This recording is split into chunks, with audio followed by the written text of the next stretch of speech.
La jeune fille versa des somnifères dans la tasse de sa mère, espérant enfin percer les mystères dissimulés dans les colis qu'elle recevait. Elle avait remarqué qu'à chaque fois que sa mère faisait entrer un homme le soir, un paquet apparaissait devant la porte exactement à 4h44. Pourtant, jamais sa mère ne laissait voir ce qu'il contenait. Même un simple contact avec la boîte suffisait à la mettre dans une rage incontrôlable. Un soir, alors que sa mère traînait un colis jusqu'à sa chambre, la fille resta pétrifiée. Le paquet saignait. À sa grande stupeur, sa mère trempa un doigt dans le liquide rouge, le porta à ses lèvres avec gourmandise et déclara calmement que ce n'était que du ketchup. Quand sa mère sortit, la fille ne put s'empêcher d'effleurer une trace de ce sang répandu sur le sol. L'odeur âcre lui retourna aussitôt l'estomac. Ce n'était évidemment pas du ketchup. Elle avait d'abord prévu d'espionner sa mère discrètement, mais fut horrifiée en la surprenant en train d'ingérer le contenu du colis. La fille tenta de se rassurer en se disant qu'il s'agissait peut-être d'une étrange boisson achetée par sa mère, puis retourna troublée dans sa chambre. À partir de cette nuit, la mère ramena chaque soir des hommes différents. Bien qu'elle ne dormît presque pas,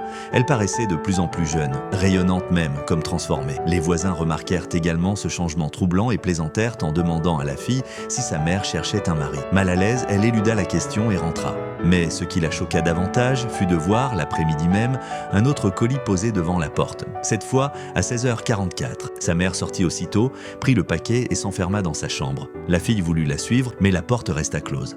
Résignée, elle attendit devant, espérant surprendre un indice une fois la porte ouverte. Sans s'en rendre compte, elle s'assoupit. Quand enfin sa mère sortit, elle se précipita à l'intérieur pour chercher le colis éventré. Mais la pièce était vide.